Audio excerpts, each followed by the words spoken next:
Can you go through each position and say who your ideal signing would be? I can try on. I can give it a go, mate. Right back. Oh, I can rule out a right back for you. Frimpong isn't on our radar, by the way. That's information I'm holding back for the late video, but I'd like to give you a little insight on it. Yeah, he's a name that you can rule out of joining Liverpool. So Frimpong won't be happening at right back. So at right back, I do think the likes of the 27-year-old Romanian guy, or somebody who we don't talk about or maybe don't even know, is a likely candidate at right back. Somebody to come in to back up Bradley, but be a versatile and solid enough player that if Bradley's out for a prolonged period, that we'd be okay. So whether that's like that guy Rachu, or somebody else, we'll wait and see. Left back, I mean, I hope it's Kirkes. If it's ENQUIRIES, I'll be okay with that, but a little bit more disappointed than if it was Kirkes. If it ends up being Anthony Robinson, I mean, I'll be happy because he's a decent player, but again, I'll be thinking, where's the long-term strategy there? Particularly if it's Costas that gets sold, because then you've got Robbo and Anthony Robinson, 31, 32 and 128. So I'd still say Kirkes. In midfield, if Elliott moves on, I'm trying to figure out, I mean, look, Morgan Rogers is the name that I'd want, but it's trying to figure out where Liverpool are willing to invest the money. So when we talk about forwards, I think it's going to be money we bring in with a bit on top. But in certain positions, we're going to have a premium on that position and probably going to have to pay a premium price for somebody. For me, that's where you pay the 50 million for Huijsen and Kirkes. You pay the premiums there because, well, we need them and they're worth the premiums. But up front, if you could get 50 million for Darwin and spend 60 million or 65 million on a Kitike, that's not a huge outlay. If you can get 40 million for Jota and go out there and bring in, again, not really knowing who, but another player for 40 or 50 million euro, that's not a huge outlay again. So what other position am I forgetting? Striker Julian Alvarez is my number one target, 100%, but I don't know how realistic that is, given that Leddy said that they weren't going to sell. Do you think we could revive Lamptey's career? Don't know. Honestly, yeah. So it kind of caught me off guard there a little bit with that one. Look, I've always liked Harry Lamptey.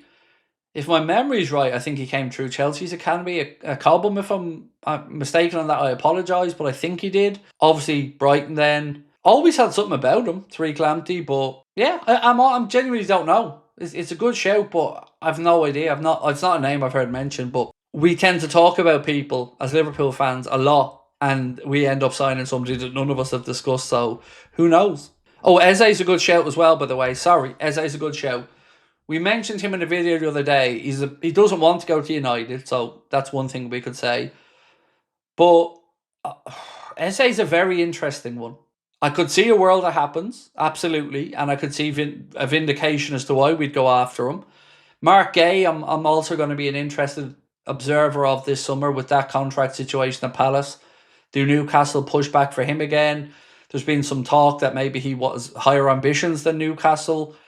So, yeah, but Eze's a very interesting one. Palace aren't going to want to sell their best stars. They've already lost a player over to Bayern Munich. They've brought through Eze as well, of course. They're going to lose Mark Gay because of the contract situation. But Eze would be an interesting one, wouldn't he? He would be an interesting one. Any idea what type of price on Eze? Has anyone seen numbers mentioned? Because I can't think of any numbers off the top of my head that I've seen mentioned. Sorry, it was annoying me. There was a tiny little rattle. Reckon we sign a DM or give Bajcetic a chance, said Gumi. He's going to be given pre-season. We covered this at the start of the stream. So this piece here from Lewis Steele said, Stefan Bajcetic will be given a chance to prove himself on the pre-season tour. No discussions have been made no decisions have been made on his long-term future, but he's definitely not earmarked for a sale. There is stories about Ben Doak that Liverpool may not look to sell him, but honestly, I think he's gone this summer if the right offer comes in. Unless something has changed dramatically from what I last heard 3 months ago, I think he's gone. JMU said, Eze 50 to 60 million per transfer market. Yeah, that's not. Transfer market valuations are always a little bit off for me. But I'd take him at those numbers. I think 50 to 60 million would be more than good value, but I think Palace would probably be at the higher end of that. I'm going to be a downer, but we're let down every summer, and all we hear is big summer, won't believe it till I see minimum 5 players. Look, You know I'm the same, Ryan. Mate, you know I'm going to take a lot of convincing for FSG to be winning me over. But it would be unfair of me not to give them the chance to do it this summer. Because either way, the summer transfer window is going to happen, whether I sit here and start preaching negatively about it or positively. I'm willing to see. And I'm also a happy Liverpool fan that the league's won, of course, that Mohamed Salah and Virgil are staying. So there are things that I wanted to happen. They've happened. I'll acknowledge them as a good thing. But yeah, like you, I'll need to see it first before I start believing the big window. Ashley said, "How confident are you on signing Hoyson?"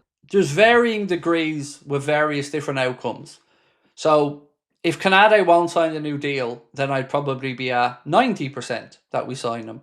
If Canade does sign a new deal, I don't know how much of a priority the centre-back position is going to be for our recruitment team, which may open the door for somebody else to get in his ear, like Chelsea. So what I can say is, from my understanding, like I've mentioned in that exclusive about a week and a half ago, Liverpool is a priority in the Premier League that he would like to look at. Now, if Real Madrid seriously put their money down, I can't say that he wouldn't like a move to the Bernabeu, but game time, a pathway through, career progression, these are all things that you're going to hear. And I think Liverpool could certainly make a very, very, very convincing pitch to his camp. And you've seen other reports, nothing from our channel, but people reporting that Hoyson does favour that move to Liverpool. And other reports that he even wants to stay in the Prem. So I think it's possible if we make the play. Couple of things in our favour on it. One, we know there's a release clause, so that kind of somewhat takes out the negotiating with Bournemouth. Two, that release clause, to the best of my understanding, Florian Plettenberg said can be paid in 3 instalments. So again, not meaning you're going to have to commit a whole heap of money up front. But the one thing I want to ram home about this summer's transfer market, and to be fair to many journalists that have been on Sky Sports back pages and whatnot, they've said this quite adamantly. Liverpool have a lot of room to wiggle financially. A lot. PSR-wise, we've absolutely zero headaches, and we have the ability to spend. Now, the ability to spend and us spending are two very different things. But we have no PSR headaches or calculations to worry about. We can go out there and attack the market and be aggressive. And I hope we do. Naheem said, rather have Canade stay than get Hoyson. I want to sell Kwanzaa and buy Hoyson. That's what I would do, mate, personally. I think that would be an upgrade. But if it came down to Canade or Hoyson, yeah, we love Ibu. I want him to stay, definitely. No doubt about that. And I hope his contract gets sorted out, because he's proved his partnership with Virgil van Dijk this season has been absolutely top-notch. And to be fair to Ibu, I don't remember him having as many injuries or muscle strains as in the past either. I think this has been a very, very good season for him. There's been some shaky moments, and I still think at times he does have a rush of blood to the head, but I can certainly say I want him to stay.